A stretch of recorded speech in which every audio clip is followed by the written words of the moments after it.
Esto es algo, en una primera experimentación en dar este contenido que tiene que ver con algo que acompaña el trabajo puntual, manual mío, que es el trabajo de escritura y más que de escritura, o sea, la escritura es simplemente para plasmar estas ideas, es un poco más de conceptualización del proceso de trabajo. Esa conceptualización del proceso de trabajo, el proceso en sí, digamos, el proceso manual, la parte del oficio, bueno, los que trabajan con las manos, que tenemos horas de taller y de oficio, saben que, digamos, la locución de la cabeza es constante, eterna, y uno va pensando muchas cosas. Esos pensamientos me han llevado no solamente a pensar dentro del entorno del oficio, del trabajo en sí, sino también en torno a las cosas que mueven, ¿no? Que nos mueven a crear cosas. No desde el punto de vista artístico, no hablo de la creatividad, ¿sí?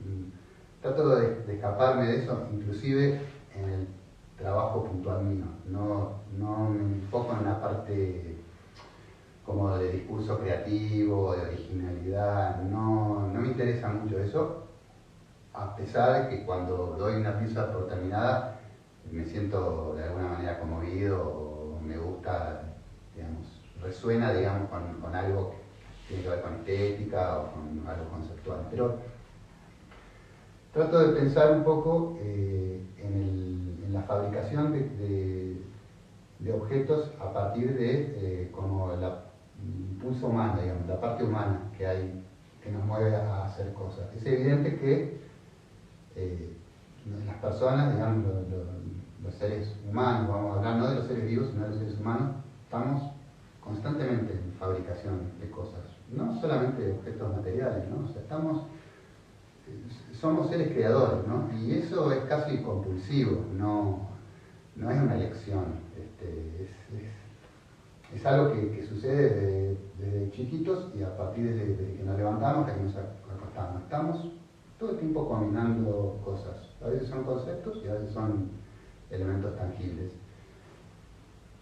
Eso, en 25 años de oficio, de estar sentado en el banco solo, ya ni escucho ni música, ni radio, ya escuché todo, eso me da para pensar y me hace ver, digamos, en mi oficio, digamos, mi oficio histórico, que es la...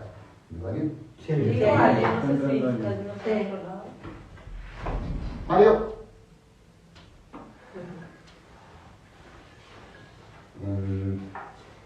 En mi oficio histórico, que es la orfebrería o el trabajo con metales, puntualmente, me ha dado primero a pensar, porque yo por ahí era mucho más desordenado y caótico al principio, y con los años y con la experiencia uno va volviendo un poco más riguroso, un poco más minimalista en los procesos, en el orden, y también, creo yo en mi caso, también en la parte de diseño, uno va a empezar a achicar, empieza a ver las cosas más esenciales, se compromete con las cosas más básicas, más primitivas. Y en ese orden de pensamiento, en esa digresión interna, indefectiblemente empiezan algunas cuestiones filosóficas o antropológicas que uno al principio por ahí las fuerza para verlas plasmadas en la obra o en lo que está haciendo, y después por ahí las encuentra naturalmente y empieza a encontrar un orden. Yo, digamos, no fue algo que intenté hacer, pero sí, digamos, esta serie de obras que un poco, digamos, la excusa es venir a ver las obras, pero esta serie de obras nacen con un paso previo que fue un pensamiento inicial, digamos, ¿no? que tiene que ver en realidad con esto que hablábamos recién, digamos, del acto creador, y puntualmente con el impulso de supervivencia, ¿no?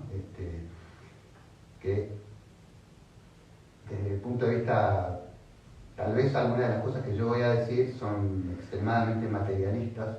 No es que yo niegue otro tipo de realidades o existencias, no las niego, pero me aboco puntualmente a hablar sobre las que yo tengo, digamos, constancia, o empírica, si se quiere, ¿no? Y que tiene que ver con la realidad más tangible o más material o a nivel de la conciencia, digamos, ¿no?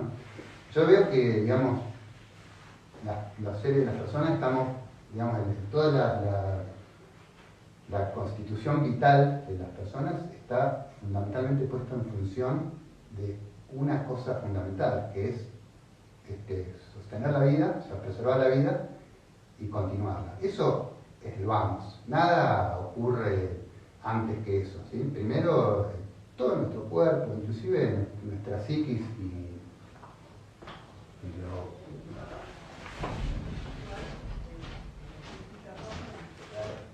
Capi, Arianchi. ¿Venga este audio? Está... No, está libre. Bueno, yo veo que todo está puesto en pos de sostener esa vida. Y siento, ¿no? Y a partir del oficio o de las actividades que llevo yo, que vivimos, no digo estos tiempos como ahora, sí, hace bastante tiempo en la humanidad, como que vivimos muy enfocados en cosas que son como accesorias a eso en sí, ¿sí? Estamos muy concentrados en cuestiones de placer, de dolor, digamos, de cuestiones que, aunque son importantes y forman parte de nuestra vida, un poco velan esta cosa esencial que es la actividad pura de preservar, sostener la vida y de preservarla. O sea, la carrera, sabemos desde el comienzo que arrancamos, está perdida. O sea, todos tenemos la certeza de que se termina, que nuestro cuerpo quiere perpetuarse o nuestra conciencia quiere perpetuarse, pero sabemos que es imposible, o sea, que está perdida. Sin embargo, no podemos dejar de hacerlo. O sea, es evidente y en las cosas que vamos a estar viendo siempre van a surgir excepciones, ¿sí? Pero concentrémonos en la regla, ¿sí? Que es lo que en definitiva mueve el orden de cosas para que un proceso evolucione, ¿sí? La excepción es excepcional porque no detiene el transcurso de las cosas, ¿sí? Entonces, obviamente que hay seres que no quieren continuar la vida, es obvio, pero en general, digamos, como humanidad, todos vamos en pos de tratar de vivir, de sobrevivir hoy y de vivir lo máximo posible. Eso es algo bastante fundamental. Entonces, en esa circunstancia, el ser humano, digamos, se ve ante la realidad y dice, bueno, obviamente mis recursos son limitados, yo como ser humano estoy capacitado para garantizarme la supervivencia de manera inmediata. Sí o sí tengo que interactuar de alguna u otra manera para conseguir esa supervivencia, pero si no, no lo logro. Entonces ahí es donde se genera, digamos, desde mi perspectiva, digamos, la primera instancia conceptual del acto creador. Es decir, el acto creador, en el término, digamos, real de la palabra, no estamos hablando de la creación como un término religioso, el acto creador es en el sentido de tomar dos objetos, dos elementos, ¿sí? O sea, físicos o no físicos, pero mínimo dos elementos, y combinarlos de una manera que resulte en un tercer objeto con características independientes. Eso es la instancia mínima de la creación. Nada se puede crear con menos de dos cosas. Hagan la prueba, digamos, conceptual, intelectual, de ver cómo puede algo ser creado desde nuestra humanidad, digamos, ¿no? Con una cosa.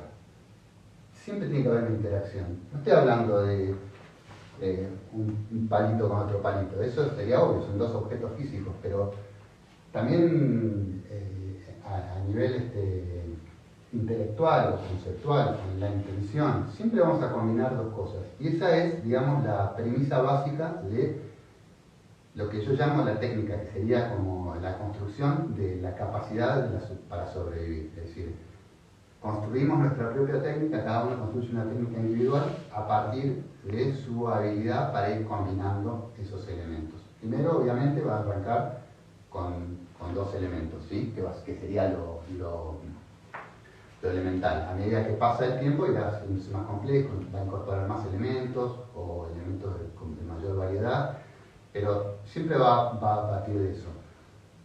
Y, digamos, básicamente lo que me lleva a pensar es que si el ser humano no se convierte en un ser creador, deja de existir. Entonces, debe haber también algunas cosas, algunas nociones que le impulsan a querer seguir existiendo, ¿sí? ¿Por qué quiere? O sea, ¿por qué se atraviesa el esfuerzo de crear cosas, a veces con mucha penuria, para seguir existiendo? Y bueno, entonces, mi pensamiento y mi razonamiento me llevó a pensar de que debe haber algún orden de cosas, algunas normas que prevalecen, digamos, en todos los procesos humanos, que no dependen de nosotros. Por decirlo de alguna manera, decir la parte instintiva que nos mueve a convertirnos en seres creadores.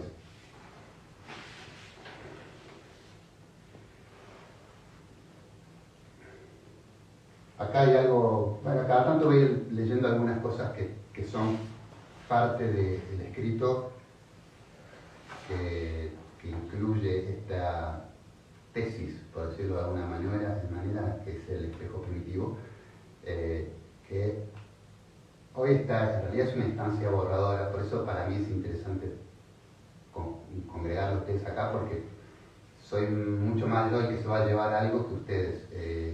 Estoy haciendo una prueba viendo, bueno, qué pasa con esto. Eventualmente me gustaría que ustedes esto lo pudieran rebatir o debatir, porque de eso también se trata, pero también que lo puedan utilizar, no sé si utilizar en su proceso creativo, pero tenerlo consciente cuando alguna vez se paran y se miran como personas que están creando algo, más allá del arte, olvídense del arte, olvídense de la creatividad, que es, digamos, es la adjetivación del proceso de creación. Simplemente personas que hacen algo, que toman una iniciativa de hacer algo. Si el ser humano sobrevive de carroñas o exclusivamente de aquello que encuentra a su paso, estará destinado a perecer miserablemente. Desprovisto de herramientas y método, no tendrá mayores chances de avanzar en la competencia por la vida. Deberá entonces valorar lo propio, enfrentar lo ajeno y convertirse en un ser creador.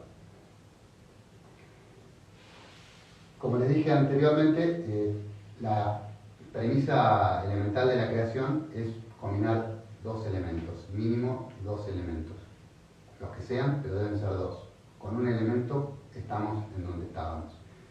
Inclusive cuando vemos o por ahí leemos algunos de los mitos de la creación de diferentes religiones, siempre los dioses también crean a partir de dos cosas, no crean de la nada, o sea, crean a partir de dos cosas.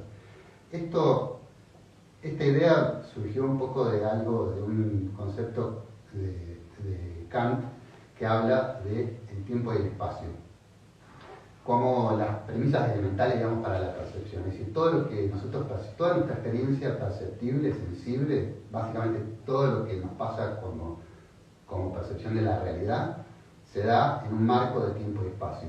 Si alguna de esas dos cosas no está, cosa que es inconcebible para nosotros, no hay percepción posible. Todo está enmarcado en un tiempo y espacio. Entonces, obviamente no voy a explicar a Kant porque no lo entiendo, pero más o menos entiendo esa función que me pareció interesante porque cuadraba con esta cosa de un binomio elemental para hacer una creación. Yo en estos pensamientos hay una parte que ha sido un poco intuitiva y literalmente, digamos, me ocurrió, si bien no estoy de acuerdo con la idea, la explicación mística de las cosas, pero fue como que descendió dentro de mí este grupo conceptual para tratar de explicar un poco qué es crear y qué pasa en nosotros cuando creamos.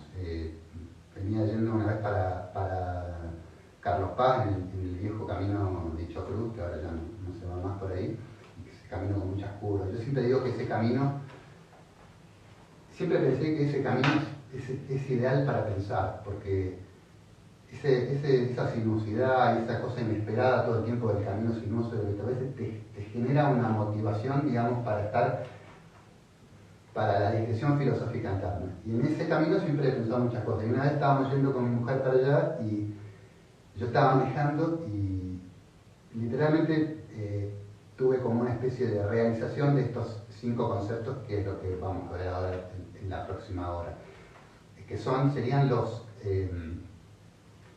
las 5 categorías básicas que priman a la hora de un acto creador para nosotros humanos. Yo no sé si hay más o no, seguramente hay alguno que podrá refutarlo, o sea, esto es lo mío y es una propuesta mía, pero estoy bastante conforme con esto, o sea, me ayuda bastante a pensar, y en el trabajo que después vamos a ver y todo, o sea, que van a ver ustedes, no digo que en este trabajo está exactamente esto, no trabajo a partir de esto, pero voy encontrando estas cosas a medida que trabajo y a medida que luego reviso el proceso de trabajo, que es lo que a mí fundamentalmente me fascina, digamos, la parte del oficio, voy encontrando que sí, que resuena con esto que voy desarrollando conceptualmente. Las 5 categorías van, digamos, de algún modo en un grado de ascenso de complejidad. Todo acto creador, según digo yo, está, digamos, de alguna manera contenido dentro de algo que sucede dentro de alguna de estas categorías, o de todas, o una sola, no importa, pero siempre podemos ceñirnos a alguna de estas. La primera categoría es el nombrar, y es la más básica de todas. Sería, digamos, a los efectos de lo que explicábamos antes, la categoría en la que se conjugan 2 cosas, ¿sí? El acto de nombrar es un acto muy, muy esencial, muy primitivo. Si hagan la prueba de mirar a su alrededor, o sea, percibir la realidad que nos circunda, y fíjense si encuentran alguna cosa que no tenga un nombre. No solamente no van a encontrar ninguna cosa que no tenga un nombre, sino que la mayoría de las cosas tienen muchos nombres. Eso nosotros lo tenemos naturalizado, automatizado, pero habla, digamos, de una compulsión, de una cosa realmente extrema de la naturaleza humana, que es querer denominar la realidad con nombre, es decir, querer representar la realidad. Yo digo en este escrito que muchas veces, o que tal vez la existencia misma de la realidad, que la realidad exista, no es fundamental, no importa. Lo único que importa es la presunción de la realidad, es decir, es lo que nosotros le otorgamos a lo que percibimos como realidad. Lo principal es ponerle un nombre, ¿sí? Si yo quiero comunicar esta mesa, nunca voy a comunicar con la mesa, voy a comunicar con un símbolo, ¿sí? Es el nombre que le damos. En este caso, para nosotros es mesa, para otro idioma será otro.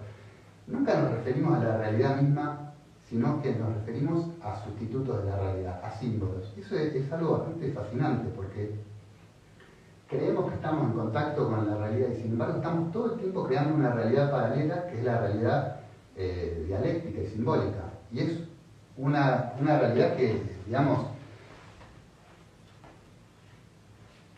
es tangible en el sentido de que nuestro pensamiento y nuestra conciencia, yo creo que todos pensamos con palabras, ¿sí? O sea, una vez que hemos aprendido a hablar, pensamos con palabras. Tenemos alguna noción un poco más intuitiva, pero habitualmente hemos, digamos, trasladado todo nuestro vínculo con lo que nosotros decimos que es realidad a una cuestión dialéctica y simbólica. ¿Y de dónde nace eso?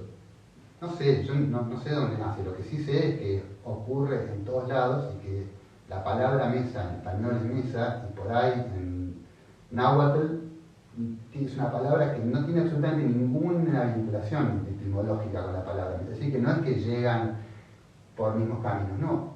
Hay un grupo de gente que decidió que había que ponerle nombre a la mesa, y otro en simultáneo o en otro lugar. Hola. que decidió que había que ponerle también la palabra mesa a la mesa. Es decir, que hay un elemento universal ahí. Es decir, el ser humano quiere representar la realidad. Y al representar esa realidad, crea una realidad nueva, ¿sí? O sea, crea una realidad dialéctica, una realidad simbólica, que es finalmente con la que nos relacionamos todos nosotros. Nosotros no tenemos acceso a la realidad misma, tenemos acceso a una realidad representada por nuestros sentidos y por nuestra conciencia, por nuestro pensamiento. Entonces, en esta conjugación, en este binomio que es el nombrar, y al crear esa nueva realidad, hay un acto de supervivencia ahí, que es el acto de confirmar nuestra existencia. Es decir, porque la realidad puede, digamos que la realidad existe, ¿sí? La realidad puede o no existir a pesar de nosotros. Lo que no puede existir sin nosotros es la realidad representada. Esa realidad que está en nuestro discurso interno, cuando nos hablamos, cuando pensamos, existe en la medida en que nosotros podamos tener una percepción de realidad. ¿Y eso qué hace? Confirma nuestra existencia. Cuando existe esa realidad representada, que es una realidad simbólica, existimos nosotros. ¿Y qué hacemos cuando nombramos, cuando generamos una realidad representada por un acto dialéctico, simbólico y referencial? Dialéctico, porque lo hacemos dentro del marco de un lenguaje y tiene una cronología, decirlo. Simbólico, porque utilizamos símbolos para representar aquello de lo que queremos comunicar. Y referencial, porque inevitablemente solamente podemos comunicar desde nosotros, desde lo que nosotros percibimos. Nada de lo que nosotros podemos comunicar es universal, es siempre referencial. Entonces, cuando nombramos, cuando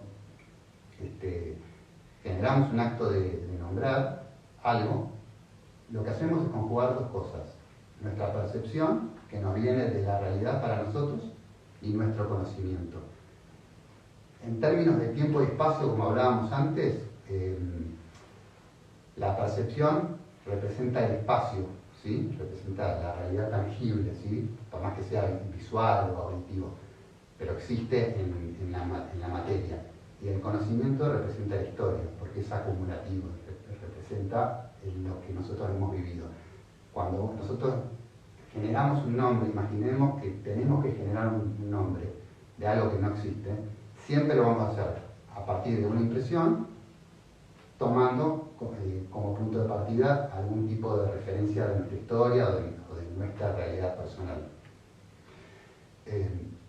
Seguramente esa compulsión por nombrar tenga que ver, y yo voy a hablar en otro momento sobre el vínculo de la gestación en el útero materno, tiene que ver con el contacto sonoro que tenemos cuando estamos todavía siendo gestados, ¿sí? Porque imagínense un bebé o un pequeño embrión ahí adentro. Un embrión seguramente todavía no tiene capacidad sensible, pero cuando empieza a escuchar, empezará a sentir los sonidos y fundamentalmente va a escuchar el sonido de la voz de ese refugio en el que está viviendo, ¿sí? Eso es fundamental.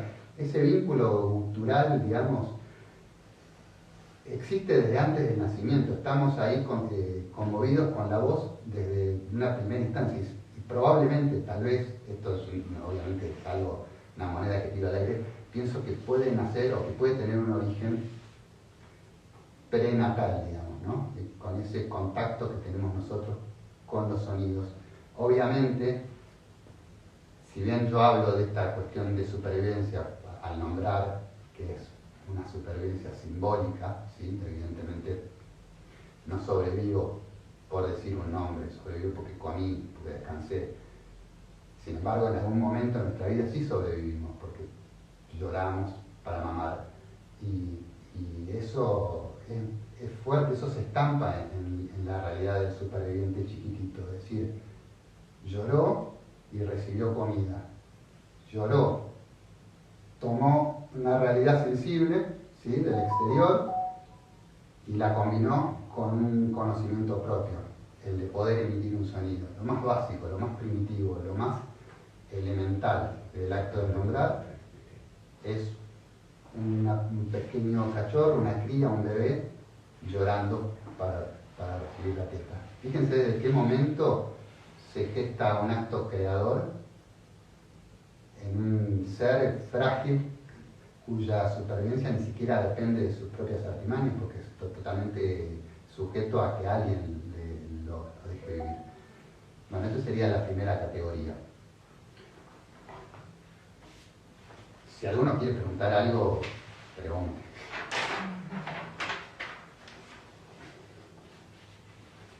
Entonces, solamente para recuadrar, porque al final de cada categoría medio que hago una pequeña síntesis. Para denominar un objeto debemos entonces combinar dos cosas, percepción y conocimiento. Recordemos que por objeto no hablo de un objeto material. Objeto es cualquier cosa que a la que podamos darle entidad, lo que sea. La segunda categoría es imitar. Esta es seguramente la que todos tenemos más a la mano porque es la instancia fundamental del aprendizaje. O sea, la pedagogía en general, en casi todas las instancias, enseña a partir de la imitación, a copiar cosas. Es obvio que, cuando el ser primitivo, el ser humano, pongámonos en la cabeza, por ejemplo, de un ser primitivo realmente, remontémonos a millones de años atrás, a un prehomínido ya con capacidades cognitivas, pero todavía muy rústico.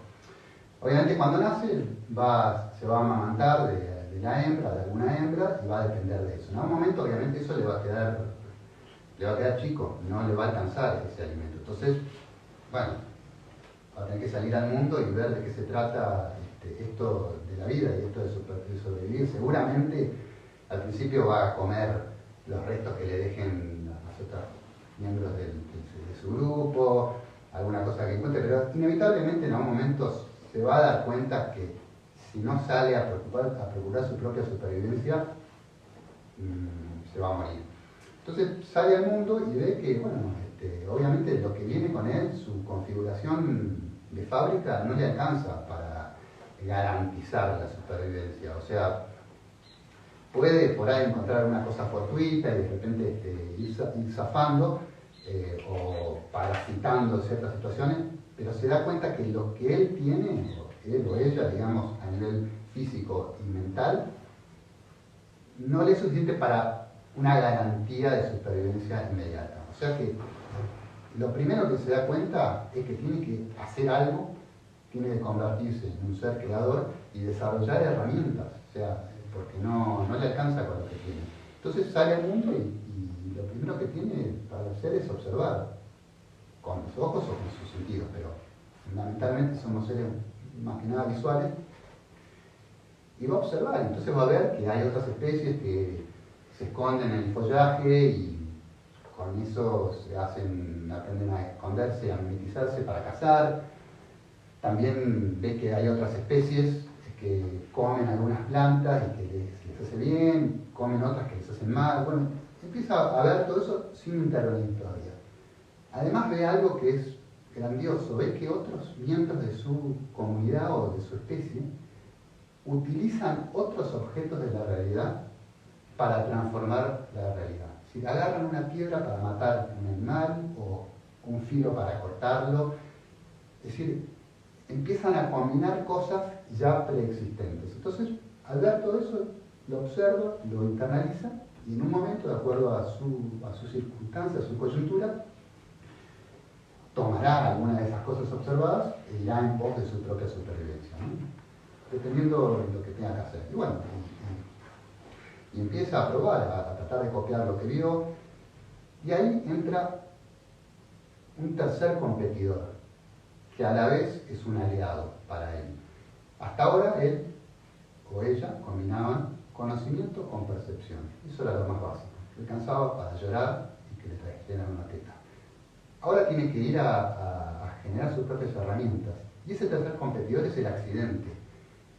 El accidente entra como un competidor que si te gana demasiadas veces, te morís. Pero a la vez, si no aparece, no aprendés. Entonces, empieza a entender que mientras percibe, utiliza lo propio, su propia comprensión de las cosas, tiene que empezar a probar y para aprender empieza a fallar. El accidente o la falla o el error es lo mismo, es aquella cosa que viene a hacer que el sujeto que está, digamos, en acción tenga que refinar su propia técnica, ¿sí? A cada paso que da, a cada instancia que da, desarrolla su técnica con la torpeza obvia de un ser elemental, cae el accidente, se le rompe lo que estaba haciendo e intenta de vuelta. Entonces ahí sobreviene la nueva técnica. Y así, ilimitadas veces, hasta que se muere, porque no dejamos de hacerlo nunca eso. Evidentemente llega un momento en donde algunas cosas las hemos aprendido lo suficiente como para no necesitar ir depurándola más la técnica. Pero, digamos, históricamente seguimos haciendo eso toda nuestra vida, ¿no? Voy a buscar un abrigo. No. ¿Eso me escucha?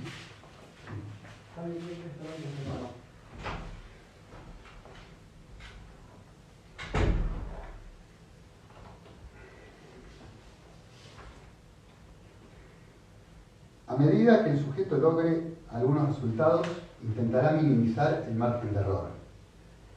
No querrá mejorar la técnica por una cuestión de complacencia personal. Deberá mejorarla porque cada vez que falle, se verá obligado a invertir mayor cantidad de energía personal, quedando expuesto ante los acechos que ponen en riesgo su supervivencia. Es decir, que aprende para no morir e imita para aprender. Crea sus propios medios de acción, extendiendo el alcance y la precisión de su cuerpo y su mente. Al activar este proceso de creación mediante la imitación, el sujeto conjuga tres elementos: la observación, el conocimiento y el error. Solo aprende quien falle sin morir en el intento. La tercera categoría impone dentro de las 5 categorías una frontera, ¿sí? Y es la categoría de matar. Obviamente, digamos, no hace falta, digamos, profundizar mucho para que entendamos que es una categoría que nos genera un vínculo, una reacción contradictoria. Pero también es casi una verdad demasiado evidente saber que solamente vive y sobrevive quien gane en esa competencia de la vida a otros que murieron para otorgarnos su esencia vital para que nosotros podamos vivir. Es decir, para que nosotros vivamos, sí o sí algo tiene que morir. No hay otra manera. O sea, estamos configurados de esa manera. Cada vez que comemos un brote de alfalfa, muere ese brote de alfalfa, ¿sí?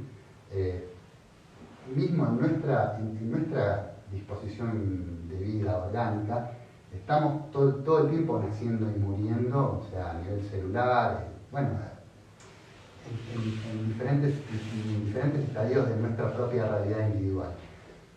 Pero no podemos escaparnos, digamos, del hecho de que nosotros como grupo, como colectivo, la humanidad, hemos llegado a donde llegamos y somos lo que somos en una gran medida porque hemos dominado el arte de matar. Y cuando me refiero a matar, lo digo en términos concreto y real. Debemos matar otras cosas para poder vivir. No hay otra manera. Obviamente, en una instancia más primitiva, como la que hablábamos antes, ese matar es real, es directo. Yo salgo afuera y mato a un puma que si no me va a matar a mí, por decirlo de alguna manera. Hoy, con una supervivencia asegurada, ninguno de nosotros nos vemos casi nunca en la obligación de tener que hacernos cargo de esas muertes. De hecho, hemos desarrollado un sistema en el cual delegamos la acción de faenar animales a especialistas que se encargan de eso. O sea, nosotros de alguna manera nos desvinculamos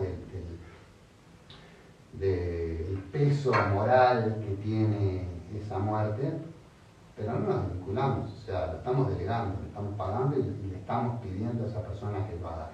Somos parte de ese sistema que lleva la vaca al matadero o que corta la lechuga de raíz. Somos parte de ese sistema. Hemos naturalizado un sistema en el cual la muerte es parte de nuestra vida. Obviamente que hay diferentes instancias de morir y también ahí es donde se pone de manifiesto, digamos, la naturaleza compleja del acto de matar y de nuestro vínculo con la muerte. No es lo mismo si yo salgo acá afuera y tiro un hacho, un algarrobo de 500 años de antigüedad, el impacto moral que va a tener en mí no va a ser el mismo que si yo saco un yuyo del pasto, ¿sí? A los efectos reales, digamos, concretos de intervenir en una vida individual, es lo mismo. Mueren dos vidas individuales. Una es un árbol de 500 años y la otra es un pastito que nació hace 4 días. Es decir, cuantitativamente es lo mismo, no debería haber una diferencia. Pero el impacto evidentemente es diferente, no hace falta, es decir, cualquiera va a tener muchísima más dificultad para matar un caballo que para pisar una hormiga. ¿Por qué? A veces hay cosas que son contradictorias, es decir, por ejemplo, algo que yo digo acá que me genera una contradicción, es decir, un mosquito con el virus de la malaria, sí, bueno, es un virus, ¿no? Sí. Con el virus de la malaria, evidentemente, es muchísimo más riesgoso para mi supervivencia que una vaca o que un elefante. Ahora, matar a un elefante es muchísimo más dificultoso que pisar y hacerle así un mosquito. Y sin embargo, eso genera como una especie de sesgo perceptivo, es decir, yo conozco, yo sé algo, percibo algo, pero no lo logro encajar, es decir, no necesariamente encaja, es decir, se genera una contradicción de lo que sería el primer grado, digamos, de combinar percepción con conocimiento. Y ahí se pone de manifiesto la naturaleza contradictoria, paradójica de la muerte, de la muerte o de nuestro vínculo con la muerte. Siempre que nos enfrentamos a la muerte de alguna manera, de manera consciente, vamos a tener alguna contrariedad, ¿sí? El solo hecho de tener que matar para vivir ya suena paradójico, pero es nuestra realidad. En las instancias más primitivas, digamos, remontémonos de vuelta al estadio de un niño, de un bebé, vemos que los chicos, un bebé no, pero los chicos, quienes sean padres, que hayan convivido con chicos de entre 3 y 6 años, ven que los chicos tienen un vínculo con la muerte sin pruritos,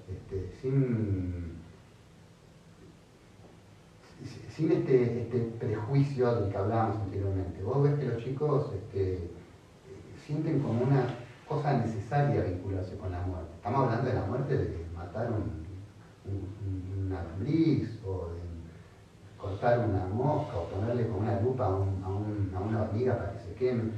Todo eso lo hacen sin la carga moral. Es decir, está eso, que hay una necesidad implícita, digamos, como seres creadores que somos, de entender eso, de experimentar eso.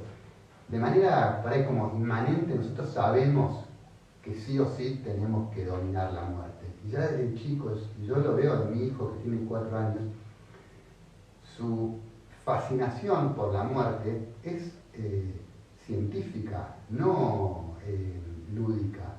Necesita ver qué pasa con esa vida, con ese ser, que cuando lo rompe pierde su capacidad vital. Es algo objetivamente fascinante, ¿no? O sea, obviamente no lo hacemos ya solamente, nosotros ya lo sabemos, por eso no lo repetimos, no lo vamos a ir haciendo, pero cuando vos ves, digamos, la manipulación científica que tienen los chicos con eso, te das cuenta que hay algo más fuerte que el solo comer. Obviamente después cuando nos volvemos más grandes, el vínculo con la muerte tiene una carga moral muchísimo más pesada, digamos, y ejecutar una muerte, la que sea, es un acto muchísimo más pensado, muchísimo más donde tenemos que evaluar las consecuencias. Pero inevitablemente tenemos que asumir ese rol. Ahora, eso lo vemos desde el punto de vista real, que es real y es cotidiano. Todos los días convivimos con algo que muere, que entra en nuestro organismo y que se digiere para otorgarnos, digamos, una supervivencia. Ese es el fotógrafo. Para otorgarnos una supervivencia que eventualmente nos llevará a nosotros ser alimento de otro bicho que se alimente con nosotros para morirse y ser alimento de otro bicho que eventualmente darán vida a una nueva vida. O sea, eso está ahí. Pero también hay una realidad, hay un hecho más simbólico en el vínculo con la muerte o con el acto de matar, más que con la muerte, con el acto de matar, y no la muerte que nos excede a nosotros, con el acto de nosotros ejecutar la muerte. Y lo vemos también en los chicos. En esa misma etapa, que los chicos se fascinan con matar algunos seres y ver qué pasa, sucede en el juego que empieza una compulsión por armar cosas y desarmarlas. Es decir, ya pasó un momento de nombrar, está el momento de la imitación, ¿sí? Porque aprende imitando, pero llega un momento en donde el chico necesita desarmar lo que hace. No le basta con construir una torre de bloques. Cuando la construye, la rompe y la vuelve a armar, y la rompe y la vuelve a armar. ¿Qué pasa ahí? ¿Por qué? O sea, nosotros como adultos tenemos una tendencia a querer lograr el objetivo y dejarlo ahí. Sin embargo, para llegar a esa instancia debemos atravesar una etapa, un estadio de rompimiento, de quiebre, de fractura. ¿Es un acto de rebeldía? Sí, es un acto de rebeldía, pero más que nada es un acto de construcción de un método científico. Es decir, el método científico, la ciencia más pura, la física, la biología, actúa de esa manera, de hecho. Prueba cosas, estimula cosas, a ver qué pasa. Y va rompiendo las cosas. Y en ese romper descubre las cosas. Este momento es elemental porque es el grado de creación primitivo más complejo. Si el aprendizaje por imitación lo encapsulaba en un ciclo de prueba y error a través de la observación, ahora es su propia voluntad la que modifica, desequilibra y somete la realidad que lo rodea. En un impulso del instinto, el sujeto va a romper el espejo de la realidad, quebrando las estructuras en un desafío del equilibrio, que descompensando el orden previo, lo llevará a matar para sobrevivir. La quinta categoría es la categoría de la música, es la categoría en la que la realidad que nosotros, a la que accedimos, a la que nosotros modificamos, ahora nos da una devolución, entra en nosotros y conversa con nosotros. Es la categoría del disociar. Esta es la categoría, digamos, de la consagración del objeto artístico, ¿sí? Podemos crear cosas y podemos crear también objetos de arte.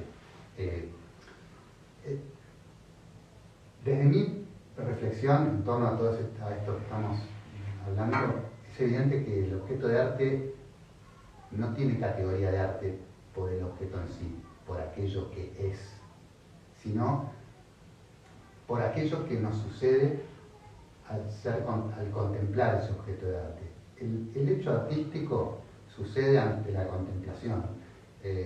No importa si estás solo tocando la guitarra en un cuarto y nadie te escucha. Sos vos el que te estás escuchando mientras ejecutas eso. Hay una manera de hacer objetos que, aunque puedan estar en un circuito del arte, no necesariamente son objetos donde hay una vivencia artística plena. La vivencia artística requiere, sí, una decisión, un separarse del objeto. Hasta ahora nosotros veníamos interviniendo en la realidad, nombrándola, imitándola, pero siempre y rompiéndola, partiéndola. pero siempre con un grado de proximidad muy grande. Es decir, el vínculo entre el creador y el objeto creado siempre es muy próximo. De hecho, hay formas de la creación, yo siempre pienso puntualmente la danza, donde es tan próximo que el material de trabajo, el ejecutante y el objeto en sí, la herramienta, el ejecutante y el objeto conviven en el mismo cuerpo. O sea, es tan próximo ese vínculo que ni siquiera hace falta que sean entidades diferentes. Es la misma persona. Ahora, dijimos anteriormente que el sujeto se rebela contra aquello que creó, lo rompe, lo parte, ve qué pasa, ve cuando parte, si se derrama algo, si deja de vivir. Ese crimen, esa instancia frente al cadáver de la situación que acabamos de romper, inevitablemente, yo no lo sé, pero me imagino, en cualquier circunstancia, digamos, de matar así feroz, inevitablemente debe generar una calma posterior, un estadio de decir, ¿qué pasó acá? ¿Qué hice? ¿No? Tenés que contemplar lo que hiciste. De repente, vos ya no estás como bailando con la realidad. Ya ahora la rompiste, la modificaste, generaste un discurso de la realidad que no estaba. Lo hiciste vos, partiéndolo, generando lo que yo digo que defino como un crimen, de manera simbólica. En ese separarse, en esa distancia que tomamos, no solamente nos sosegamos nosotros y tomamos una templanza de observación, nos volvemos seres contemplativos, sino que el objeto obtiene entidad. Hasta ahora el objeto era un esclavo nuestro, que estábamos manipulándolo y jugando con él como prueba, desarrollando una técnica. De repente nos separamos y el objeto empieza a tener una entidad propia, un discurso propio. Ya es algo que por sí solo puede transmitir una presencia. No nos vayamos a algo poético, algo sublime, no, una presencia. Ese objeto, cuando yo me separo, despliega sus plumas y se posa frente a la realidad y frente a mí. Y empieza a devolverme algo que antes no había, porque yo estaba comprometido en esa misma circunstancia. Obviamente este acto de disociación entre objeto y creador genera, digamos, promueve ciertos estados de ánimo más vinculados a la metafísica, a la reflexión, a cuestiones relacionadas con teorías de la estética, de la ética. Obviamente es el estado creador que se le mete en la cabeza a aquellos que inventaron las religiones o las filosofías éticas. ¿Por qué? Porque por eso es que es el estadio de la música. Porque esta nueva realidad ahora nos invade y nos muestra algo que no existía. Y como en la música nos promueve sentimientos, sensaciones, pensamientos e ideales que no son de la música en sí, son de la música penetrando en nosotros, entrando en nosotros. Lo mismo en un objeto de arte, también puede suceder. Digo la música porque al ser una cuestión material, ¿cómo te va? ¿Qué haces? ¿Todo bien? Bien. Sí, sí.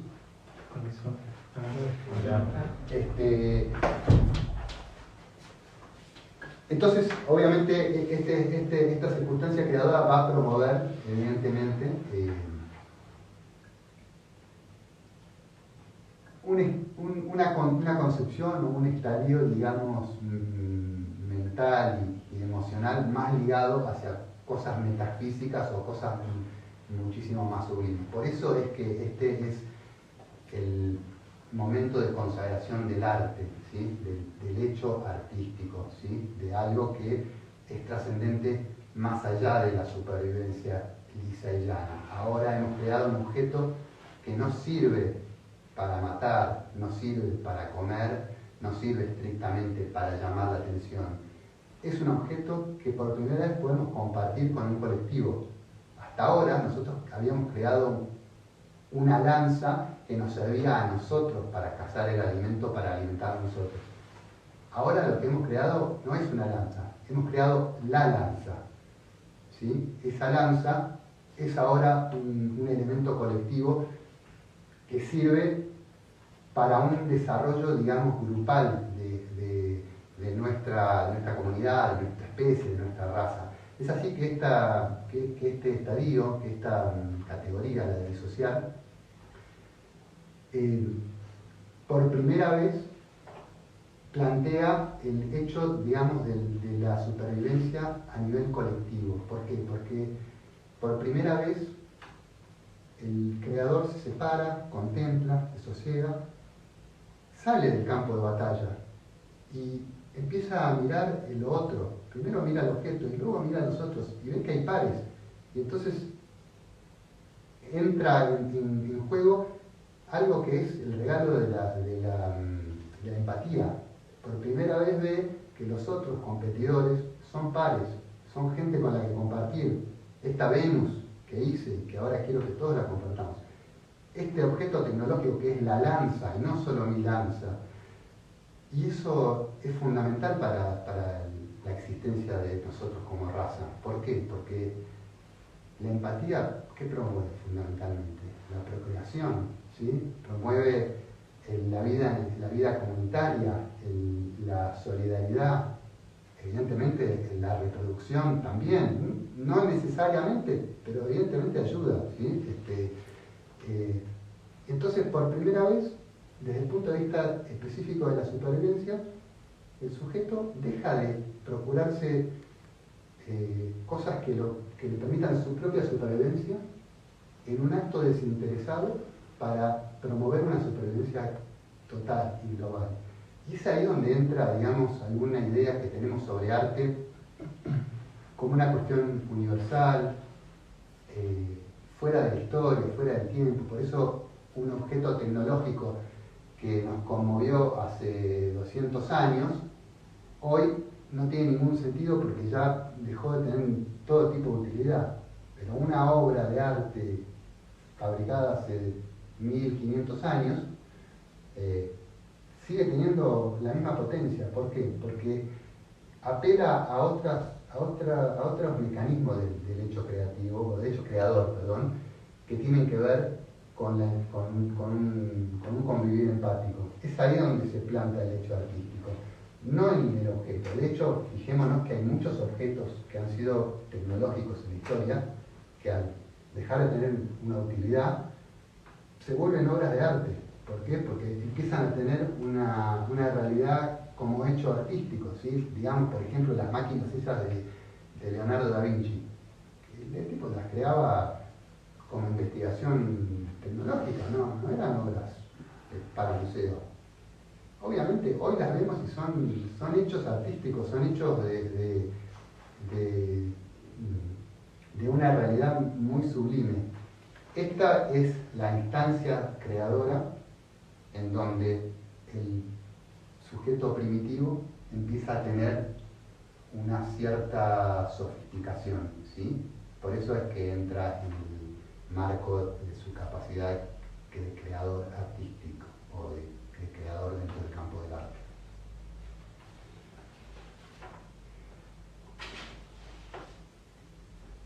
Es entonces donde se conjuga la noción de supervivencia en relación al conjunto de la humanidad, a la especie. En un acto a priori desinteresado, el sujeto saca provecho de su propia supervivencia para extenderla a sus prójimos y a las generaciones futuras. Y hasta llegamos a la última categoría, que tal vez sea la más difícil de explicar, porque justamente no tiene que ver con la vida, sino con todo lo que está más allá de la vida. Y es la categoría de retornar, es el retorno. Hay una pregunta que tenemos que hacernos, ¿no? Y que en algún punto nos la hacemos, digamos, ¿no? En la vida cotidiana. Es decir,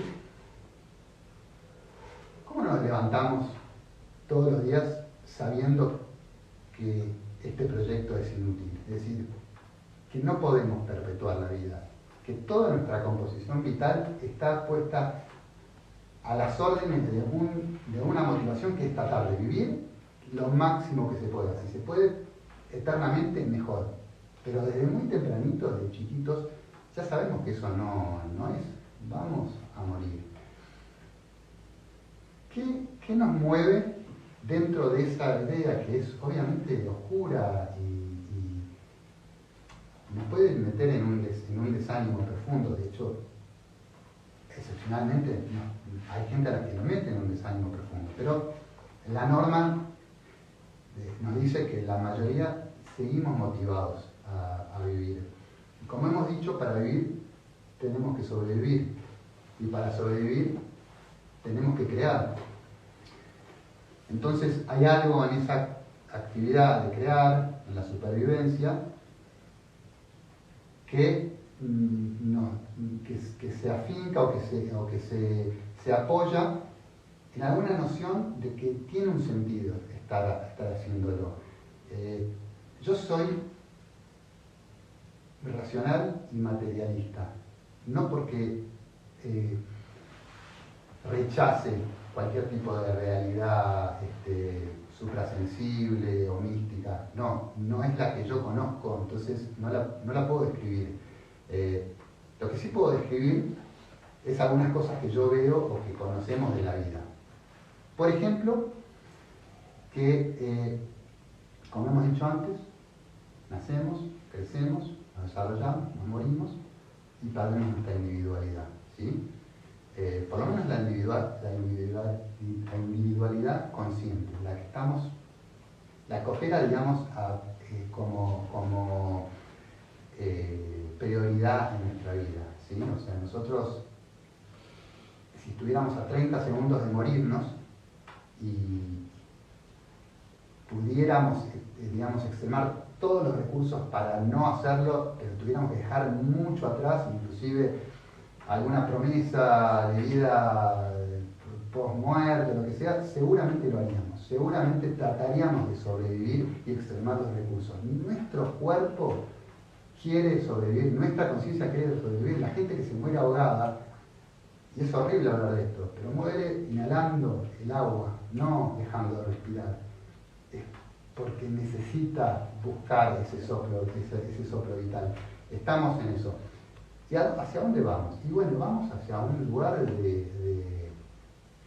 donde todo de alguna manera se funde. Nos vamos a morir, nuestro cuerpo se va a descomponer, seremos alimento de otra vida que nacerá, que se morirá, que volverá a ser alimento de otro ser, y en algún momento de esa cadena seremos alimentos de otro macho que fecunde a otra hembra y volveremos a ser vida otra vez. No nosotros, no nuestra individualidad, pero nuestra energía vital, nuestra potencia vital y nuestra energía, si lo que dice esa famosa ley de física, que la energía se mantiene y que no se pierde, que solamente se transforma, bueno, podemos llegar a una conclusión lógica de que nosotros somos parte de una transformación. Ya hemos sido vidas pasadas, pero no a nivel karmático, sino hemos sido vidas pasadas en la realidad tangible, en la materia, en una materia amorfa de la realidad en la cual, cuando nosotros nos fundimos, dejamos de ser, perdemos nuestro límite, nuestro trazo, y nos fundimos en una cosa amorfa y general, en donde ya no somos nada, ni en ningún lugar, ni en ningún momento específico.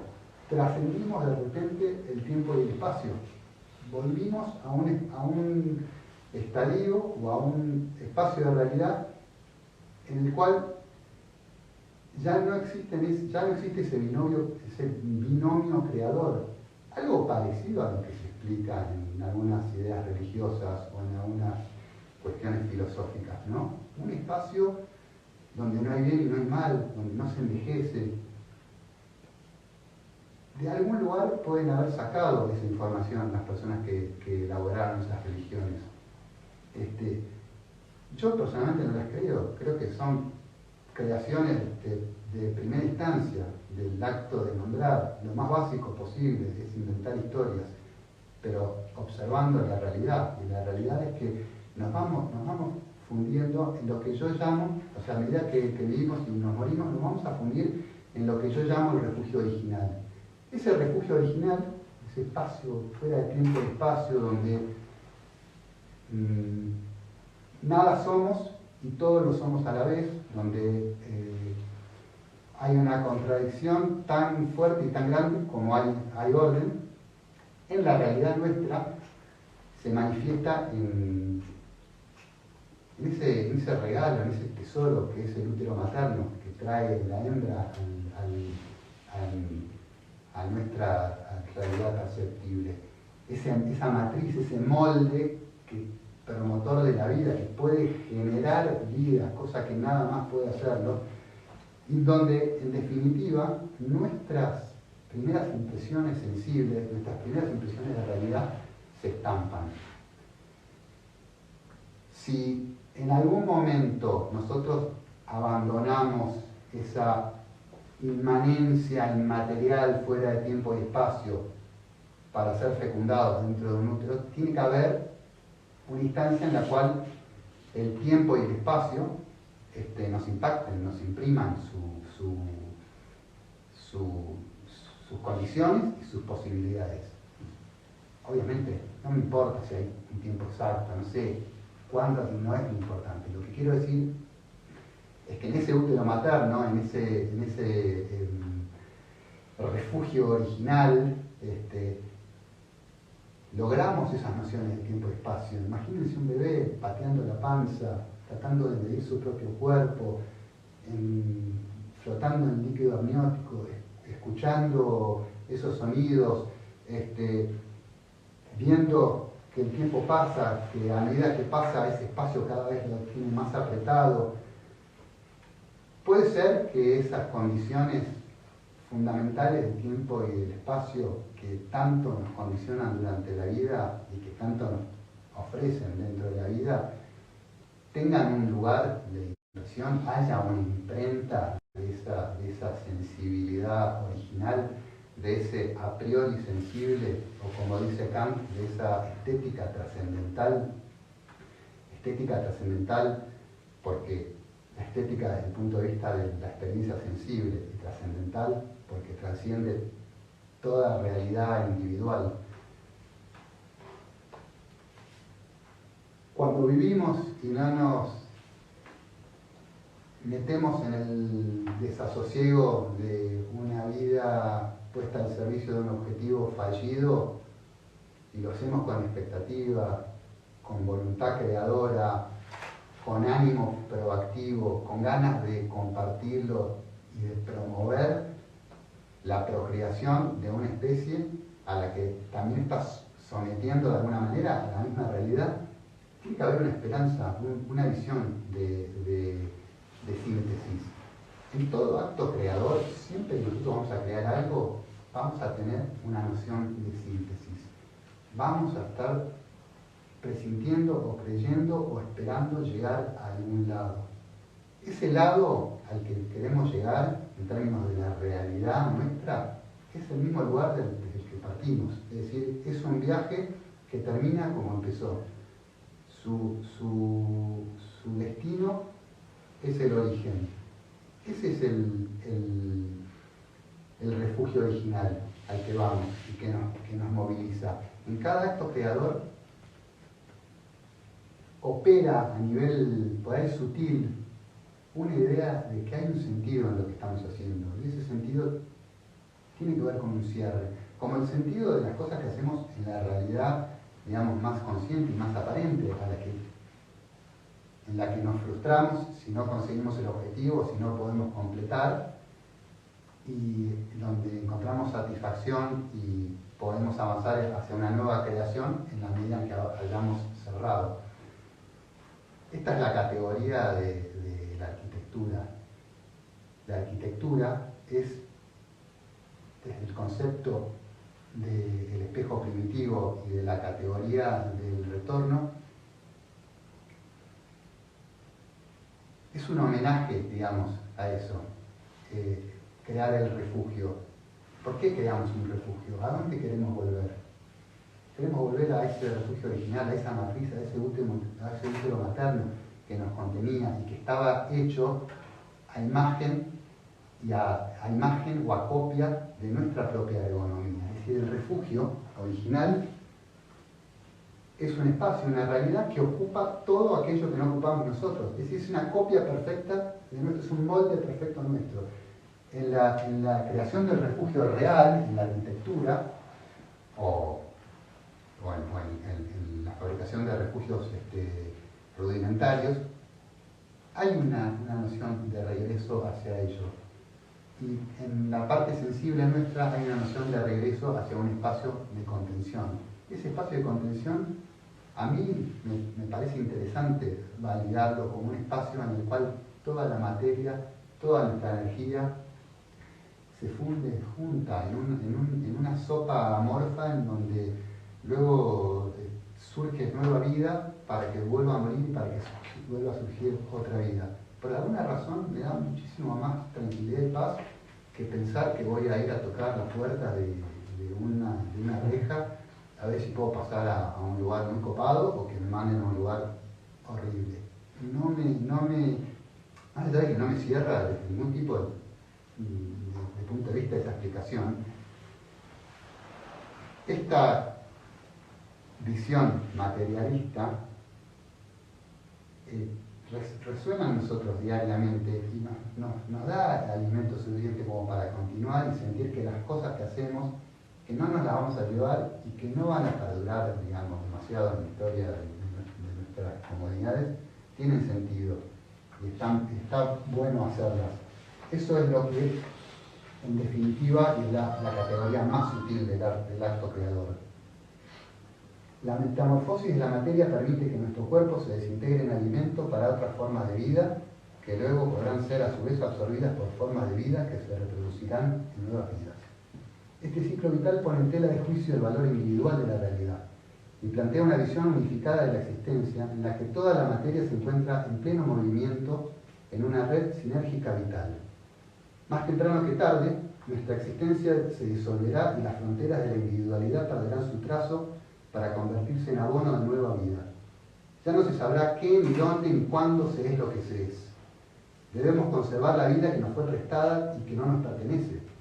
Cuando sea el momento, la depositaremos nuevamente en el recinto elemental de toda la creación.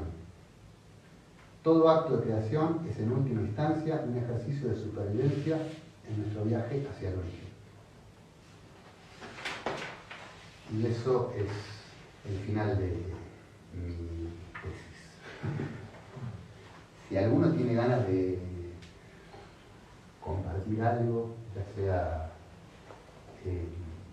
fundamentalmente lo que me interesa es algo que contradiga lo que yo digo, o sea, que lo ponga en tela de juicio, porque esto es un trabajo todavía en evolución, ¿sí? Es un borrador y va cambiando y se lo voy haciendo llegar a algunas personas que les puede llegar a interesar la temática y recibo muy buen feedback. Yo no les propongo que utilicen esta información o este contexto, digamos, conceptual para llevarlo a cabo en su tarea. Pero, y ahora vamos a hacer un ejercicio, si tienen ganas. Estas obras que están viendo acá, si ven, no las hago pensando directa y estrictamente en esto, guardan relación con una manera de ver la realidad que tiene que ver con estas instancias de creación. Desde el hecho de combinar dos varillas en módulos simples, hasta luego combinar esos módulos de manera que voy imitando algunos patrones, a luego partir unos bloques grandes modulares, romperlos y volverlos a ensamblar de otra manera, hasta alejarme, dar vuelta a la pieza, empezar a colgarla, ver qué pasa con ella y tener un hecho contemplativo, hasta, bueno, ya la parte más sutil, que es entenderlas como espacios, como refugios, como espacios en donde la gestualidad, digamos, del cuerpo humano se despliega, o lo veo yo de alguna manera, en elementos que nada tienen que ver con el cuerpo humano, como puede ser una varilla de sección cuadrada, nada más desprovisto, digamos, de expresividad o de potencia creativa, si se quiere, y sin embargo, a medida que voy encontrando ciertos patrones, cada vez los siento más como cosas como movimientos o gestualidades que también se dan en el cuerpo humano. Yo estuve en Buenos Aires ahora en agosto exponiendo, y o sea, no, por decir algo, el 90% de la gente que se paraba a hablar conmigo en una feria eran o arquitectos, pero no solamente por el hecho estructural, que eso sería lo más obvio, también porque muchos veían que en esos huecos, en esos pasajes, en esos pasillos, en esas concavidades, había algo, digamos, de espacio para estar, no solamente para ver, sino para estar, que a mí me pasa lo mismo.